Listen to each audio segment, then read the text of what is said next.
Welcome to the All About Marketing podcast, your go to destination for insights on everything marketing, advertising, branding, and business. Whether you are a seasoned professional or just starting out, we provide you insights on the latest trends, expert opinions, and actionable strategies to stay ahead in the ever evolving world of marketing. I am your host Amey, and today we are kicking off an exciting series where we deep dive into insights with industry experts and thought leaders. In our first episode, I am pleased to welcome Sonesh Prakash of CMO Outsourced. Sonesh, you work with B2B SMEs and startups. You work as a single person team, but you do work with a lot of agencies, individuals, domain experts, and you help with tactical as well as with strategic initiatives in marketing.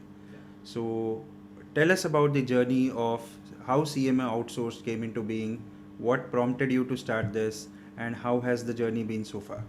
Oh, thanks. Thanks for having me here, Amey. And it's been an interesting journey so far. I think we've also worked together in this journey earlier on a few years back, and it's been interesting. So my professional journey started off in 2006 is where I started working in the corporate life, and I worked with multiple corporates.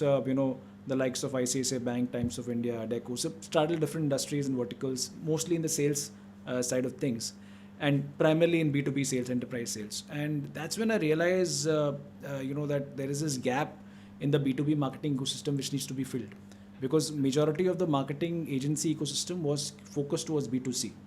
And I was also, parallelly while I was working in the corporate, in various corporates, I used to also check out the startup scene in Mumbai, in the city. And I was quite, enamored by it. And I always had this thought that I would want to work with this kind of community in some way or the other. Either start off my own venture or work with these guys as consultants and all. And that's when I realized that I would probably want to leverage on my strengths and look at offering that as a consulting kind of initiative to these companies. So I saw that there is a blue ocean wherein there are barely any B2B marketing companies, and most of these SMEs and startups are kind of underserved by the existing ecosystem, which is regular D2C or B2C marketing agencies and all. And I thought that I can add a lot of value. So because I had experience in B2B sales and I understood marketing, I had experience in digital marketing as well as I write content as a hobby. So all these 4 or 5 things, and content becomes a fulcrum in any B2B setting. Unlike in B2C where creative has a more stronghold as compared to B2B. But in B2B, your content and your core content, your business to business, subject matter expertise makes a lot of difference. So that's where I started kind of working with software startups and SMEs, which is my I do have a BSc in computer science degree, so I understand a bit of software, and I had a soft corner over there. So I started working with companies in that domain. And the last, I think, 10 years of beginning, I began in 2014, and last 10 years of working with multiple companies. I worked with nearly 30 odd companies. Most of them have been in the IT services or IT, software product companies. And it's been an interesting journey, because as I said, most of them don't have, an ecosystem where they can leverage upon. And even if they have, they don't have somebody to kind of, work with them to ensure that the ecosystem is performing well. And that's the kind of gap which I fulfill. So as a fractional CMO of sorts. So the journey when I began, it was not necessarily in the same avatar which I'm doing right now. So back in 2014, I started my journey as a content marketer, because that's when I realized that companies content, because it's a fulcrum, you start off with that. So slowly and steadily I matured as a consultant, and I realized that I can leverage my other faculties to kind of develop more strategic initiatives for my clients. And that's where slowly and steadily I graduated to a CMO kind of a role. And I primarily work with companies who who probably are in the revenue range of 3 to 5 million USD and growing from there. So over there it's largely founder driven, and I work with primarily founders who have a certain kind of vision where they want to take their company, and that's where I work cohesively with them and their team to kind of for furthering their marketing initiatives. Sure. So when you say B2B marketing, right, for the audience, if you could tell us about the fundamental differences between B2C and B2B marketing. You mentioned content as one Yeah, of the yeah. primary things, but content is also important in B2C marketing these Yeah, days, yeah, right? yeah. What do you think are the clear differentiators when it comes to B2B marketing versus B2C marketing? So good question, Amey. So while content is important in both settings, but the quality of content and the research-led content is where B2B differentiates. And um, unlike in B2C, wherein content is not necessarily supporting sales all the time because it's more creative, it's more brand awareness. So you can get a lot more creative with a lot of things. You can get creative in B2B as well, but largely creativity is slightly within bounds. Because over here you are you are kind of talking about specific things, specific products, specific services which a company wants to kind of promote or talk about, and that also contextually as which is relevant to their sort of customers. Whereas if I'm selling a enterprise IT software product which is maybe worth 40-50 lakhs a year or maybe more, I definitely need to kind of drill down into details and so on and so forth. So that's where it's very important to understand the anybody who's involved in marketing, he needs to really understand the product really well. You understand the buyer persona, wherein the person who's buying the product really well, and match the value proposition of product to the buyer persona's need. In B2C, it's a broad market. I mean, comparatively, right? You might have niches over there, but you won't have like specific buying committee kind of a thing.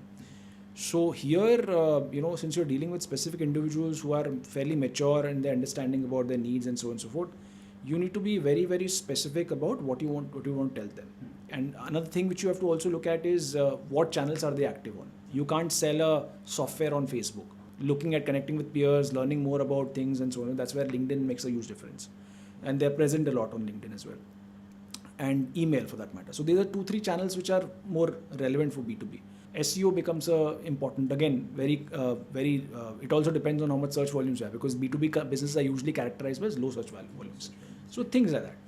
You mentioned LinkedIn. Yeah. Very interesting, right? Because it's one of the least understood social media, I think, and there is a lot of material out there that people post on LinkedIn. Not all of it is relevant. So how do you make, let's say, the top management? You mentioned founders of these businesses, or even the sales team. How do you make them relevant, interesting, or engaging on LinkedIn? So that's a very good question. To be honest, in a perfect world, I would have wanted all of these gentlemen, my clients, and especially the founders and startups, to kind of be active on LinkedIn, more active on LinkedIn, and I've also prepared roadmaps, but it's challenging, and not a lot of people manage to do that because of the time limits and time constraints and multiple things. But I feel that, and I personally do that for myself in my own business. While I'm not as active as other people in terms of creating content, but I'm still better than a lot of other people. So I have seen, whenever I'm a lot more active, whenever, let's say, I'm posting 3-4 times a week or maybe more, I'm seeing a lot of traction on my profile. And when I say traction, people start measuring traction by the number of likes they get or the number of comments. No, that's not the measure of traction, because there are a lot of passive, observers over there who are viewing your content. But they're not necessarily engaging with it, because they might be just passive observers, but then it's registering. Right. It's like watching your WhatsApp status, right? People may not like comment that it's not necessarily comment on your WhatsApp, but when you keep on creating content which is being seen by so many people on a daily basis by WhatsApp, they will register. Okay, this guy is something into B2B, and let's say if something comes across somebody or something comes across them that this is a requirement, they will reach out. It's happened a lot of times. So that is what a difference is. When you are creating content on LinkedIn, I'm not necessarily searching for likes and shares. Unlike Facebook and Instagram, wherein it's more massy and so on and so forth. Sure. So on LinkedIn, that's a difference. And the challenge over there, as I said, that is you have to invest a lot of time, and which is where in a perfect world I would have wanted my clients, but that's a challenge to get them. Some of them which have done that, they have actually reaped results out of that. So what are the trends that you see currently, right? Are Indian companies as good when it comes to marketing themselves as B2B businesses? Do some Indian companies stand out in that regard? or are we lagging behind our Western counterparts when it comes to B2B marketing? So let me take an example of, I often quote about them. They've done a good job, and especially for a company, comparatively startup venture, it's a company called Factors.ai. So it's a MarTech solutions company. It's like, it's in a similar space like Clearbit, and I've been inspired by their stuff as well. So Factors.ai does a great job in content marketing on LinkedIn. And one of the things which I really admire, and I remember having this conversation with, with the founder in one of the demos, is I told him that, I really like the way your team kind of, works on LinkedIn. And he said that they have a KRA for each of their employee, that they have to create content on LinkedIn, original content on LinkedIn around the product and service. And it doesn't have to be always biased about the product. So which makes a huge difference. Because each and every one, in a way, he's also incentivized by, for creating the content as well. So you are leveraging on that person's network as well, right? So you are getting a lot of visibility leveraging on that network, kind of earned PR of sorts, without really necessarily investing on content. And so that is one thing which I really appreciate, if you do it well and if you do it consistently, you will start seeing results. And if you can make as a company, if you can make your employees also be part of that content creation bandwagon, it will always be better. So that is one thing which I've seen, and they've immensely grown as a company from a visibility standpoint through this. They've also created a network of influencers. Sure. So are there influencers on LinkedIn that they target? Influencers, yeah. So when I say, let me give an example. Or are these evangelists? Influencers, evangelists, both, so in a way. So because, again, giving the same example, so like for example, a company like them, for them B2B marketers are the target audience. So what they do is they organize, like we are having this podcast, they have a lot of podcasts through which they involve B2B marketers across the globe. After creating the podcast, they ask them to kind of promote in their network as well. So it kind of, without really necessarily investing money, obviously they're investing resources, but they're not investing money, but then it's being spread in the right network. Sure. So things like that, it's like a network effect which you get. And coming back to your role as a fractional CMO. So could you tell us what is a fractional CMO? At one time, how many companies do you work with? What are the kind of responsibilities that you take up? So my clients are usually companies which are, I would say early stage to mid stage kind of enterprises who have achieved a product market fit but want to scale from there. Most of them don't have a marketing team in place. So I become the first part-time marketing hire. Most of them have revenues in the range of 3 to 5 million USD and growing from there. Okay, and largely they are founder-driven, companies where typically the founders are the ones involved in marketing and sales, primarily sales, word of mouth, referrals, and so on and so forth. So because I become the first part-time marketing hire, the first thing I need to do is get the ICP in place, ideal customer profile, because that defines, the entire marketing journey. So and the first 3 months is setting these hygiene factors in place, which is, setting up understanding the ICP, getting the basic marketing collaterals in place, which is the website and so on and so forth, and the sales and marketing collaterals and so on and so forth. So first 3-4 months go into that. Then post that you get deeper into things. So for example, once you identify the channels, if LinkedIn and email is a channel, if SEO is a channel, then you start kind of figuring out what and how you want to do it in that. And at that stage, I also kind of rope in partners, because obviously it's not possible for one person to do everything. So I do have partners who are agencies or individuals in their own right who've kind of worked specifically on certain things. For example, I partner with website development guys, either individuals or freelancers who get the website developed. I will partner with a design agency for getting some design work done. So things like that. So I plug and play people, and over the period of time, and it's like a build, operate, transfer thing. So most of my work is between 1 to 1.5 years, most of my engagements. And in that, as I said, the first 3 months will go in setting up the hygiene, then the next phase will come in setting up the lead generation ecosystem, and then A/B testing, nurturing that, and so on. So typically, also in B2B, the thing is the sales cycles are long. Sure. So the effectiveness of marketing will only be seen maybe after 6 to 12 months. Yeah, unlike B2C. Yeah. And when you say transfer, does that then reach a stage where the company has hired a marketing team, or has put things in place, put systems in place, or either it's hiring the marketing team or having strong partners who work with them? Yeah, so usually my engagement concludes where I help them hire a few resources internally, wherein It could be a mid-level marketing resource and so on and so forth who will take over from me and do the full. So the stage is set. He has to kind of carry it forward from there. So typically, depending again on their budgets and their growth plans, I kind of suggest a kind of team size or the ecosystem size, and that's what they do. And in the age of now ChatGPT, AI, how easy or difficult has it become for companies to do the marketing themselves?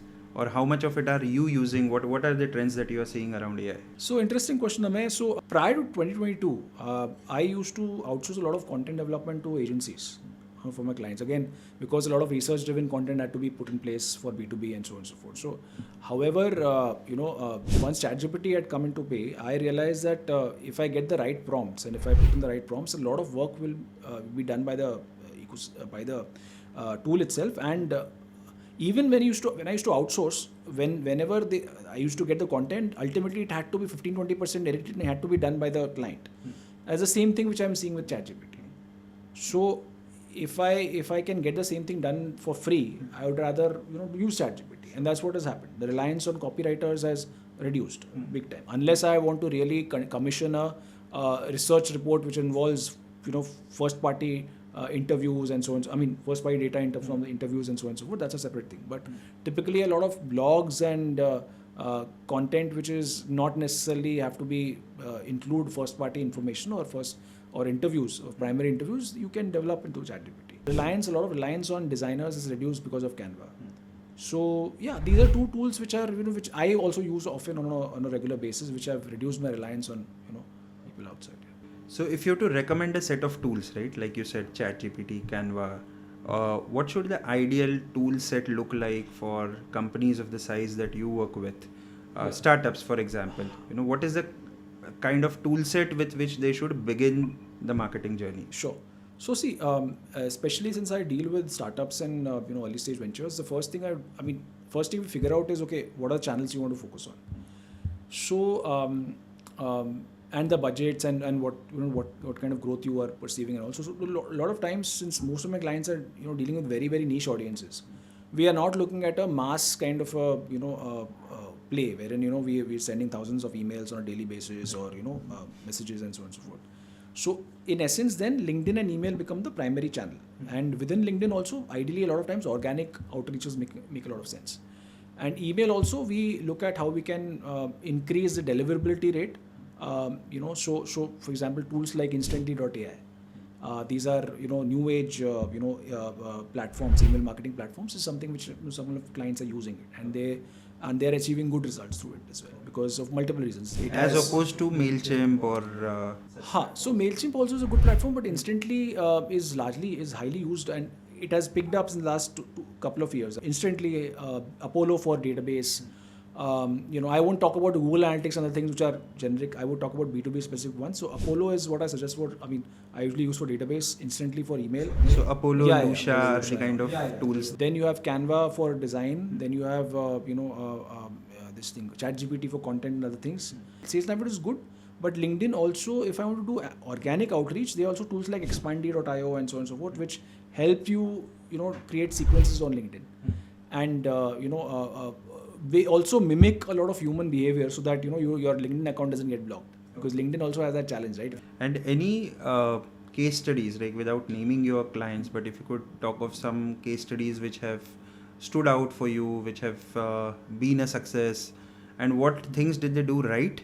A lot has changed in B2B marketing. The playbook has changed in the last last couple of years, in fact, and it's evident by when you read a lot of posts from B2B marketers, seasoned B2B marketers, that they're going through a flux of sorts, and that is because one is the channels broadly are the same, but the frequency of content being pushed to those channels is increased because of AI. So it's become easier to generate content because of that. It's just crazy amount of content, and that's where good quality content, first party content makes a huge difference.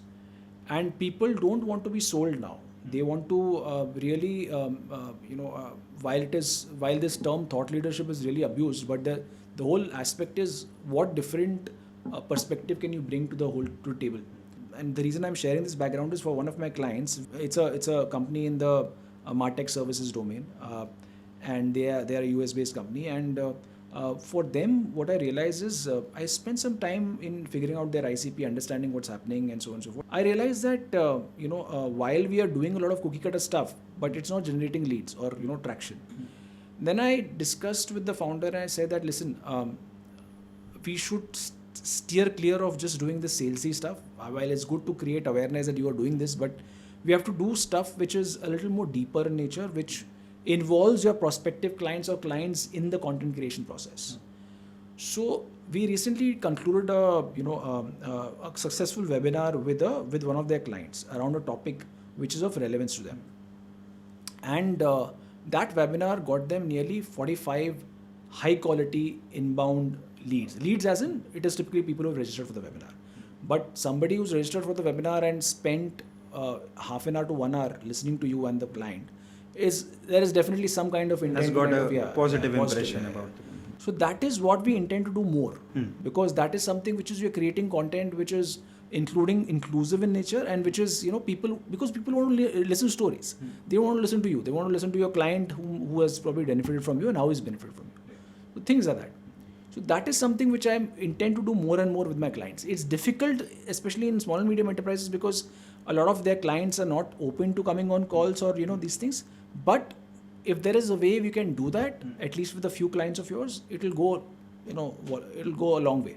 And the common mistakes that B2B marketers commit, or companies commit when it comes to B2B marketing? So, see, even as me as a marketer who's been in this business since quite some time, even I keep on committing mistakes. But what I would say that the common mistakes is, one is the content itself. As I said that, if you create cookie cutter content, and it's very, very easy to create cookie cutter content with ChatGPT these days. So if you keep on doing that, you'll realize that, you will not get results in the short run for that matter, or even in the long run for that matter.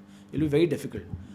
So content becomes a fulcrum, and you need to really understand that you really need to spend time with your ICP, with your audience, with your team, to create good quality content. Because in a B2B setting, you can't really work with thin content which is like spread so thin, or it doesn't really resonate with the audience, because that is the only way you can kind of engage with your audience. It has to appeal for a certain kind of a need, and you have to build that engagement by kind of nurturing that prospect through different content across the journey, and that journey has to be involving the prospect himself. That's why I said that things like podcasts, webinars, what you're doing in a way, while you may not explicitly even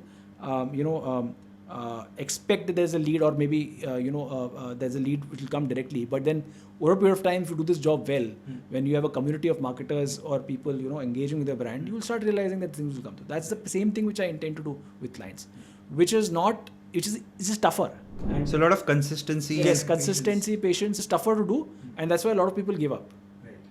And that's why they are where they are. But if you do it consistently, you will start reaping results. I follow this guy Adam Robinson on LinkedIn, and a lot of people quote him as well. So he's a guy. He's doing a very interesting thing. And he's bootstrapped a company from $0 to $20 million in maybe a year and a half. Okay, and he has a similar product like Factors.ai, but he's bootstrapped it. He's not spending like on crazy on creating on ads or those kind of things which typically B2B companies.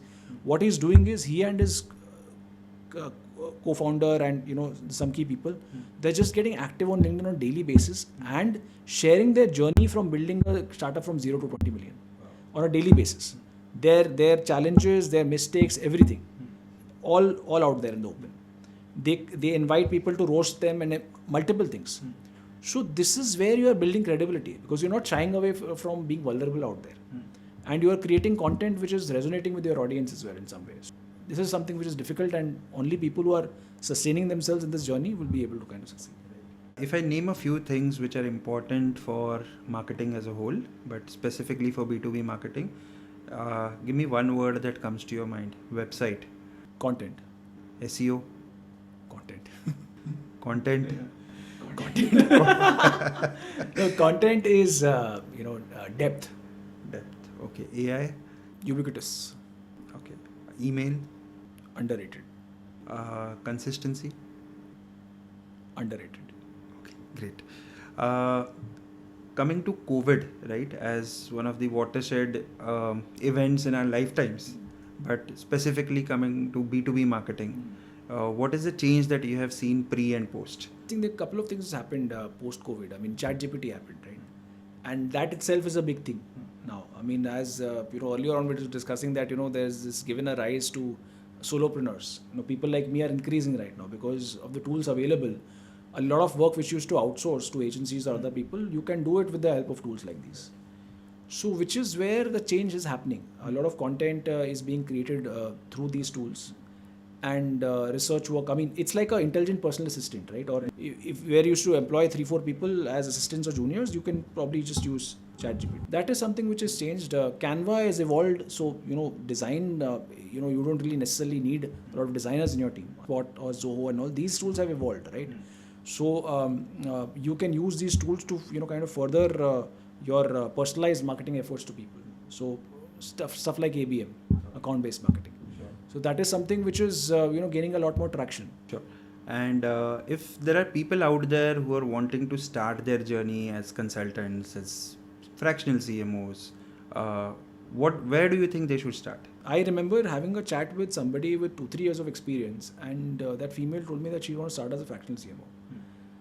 I was smiling and I was like laughing, like, what standing would you have? What would you take to a client? I mean, you need at least some decent amount of experience to tell them that this is what I've done. This is my body of work.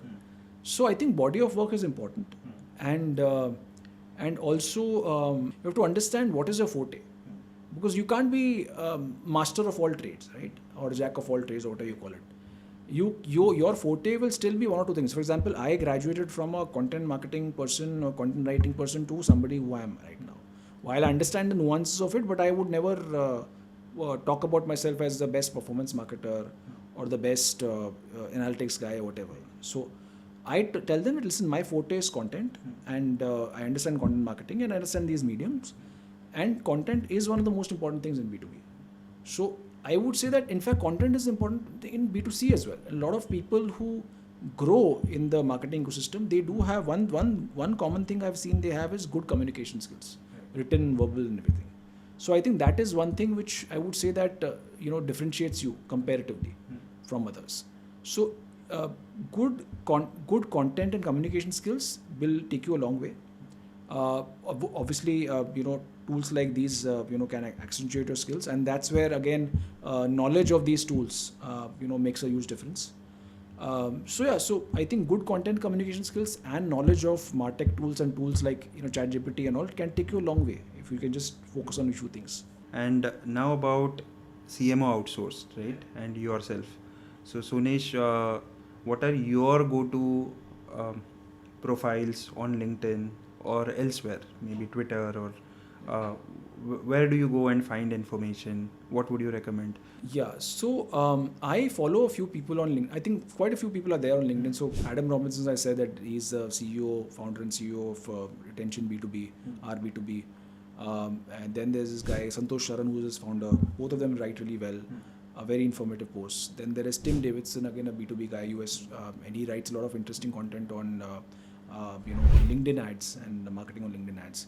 So all these guys have a good following on LinkedIn and decent content, around that. They really spend time on it. Any good podcasts or books that you would recommend? All these posts are also, kind of have videos on them. So while they may not be termed as podcasts, but it's a mix of video and this thing. Multimedia. So multimedia kind of a post. Interesting thing about Tim Davidson is, and I would urge you guys to take a look at his profile as well. So what he does is, in his video, he's talking about something very serious, B2B marketing, LinkedIn and all that stuff, but he's cutting a vegetable or cutting a fruit. Okay. So he's doing his daily activities, but he's talking about that. And he's been doing that since, donkey years. I mean, I think a couple of years at least. Right. And it's getting a lot of traction, because, it's just different. And he's made a lot of spoofs around B2B marketing, and he's trying to make it B2B marketing funny, which is not something which a lot of people do. Any books that you would recommend? LinkedIn has better content than books right now. Sure. In fact, books I've found very less these days because post-COVID, just because of so many people getting active on LinkedIn and other channels, the amount of marketing books or relevant books have reduced. I'm a huge avid Goodreads fan, And I keep on checking the non-fiction and business side, and I see there's a lot of paucity of books out there compared to, I mean, a lot of classics and all are there, but then I'm just saying that if I want really contemporary stuff, I have to go to LinkedIn. And for you, what is Marketing 101? Where does it start? I think, as I said, that it all begins with your customer, understanding of your customer, ICP. And that is something which is very important to understand to the T, and more so in B2B marketing. I think it's relevant for B2C as well, but B2B it definitely is. So understanding your customer to the T, getting his profile right and all, and then figuring out the right channels, and then, so the entire thing will emanate from there. Great, Sonesh. Thank you. It was really an insightful session with you today, and lots of things to look into. I think I have prepared my own list of people that I should follow, resources that I should look at, and gives me a complete sense of what it takes to do good B2B marketing these days, and what it means to be a fractional CMO. Appreciate your role, appreciate you coming down for our podcast. My pleasure. And to our listeners, thank you so much for listening to this podcast, for following All About Marketing. Continue to follow us for more such insightful content. Thank you and good day.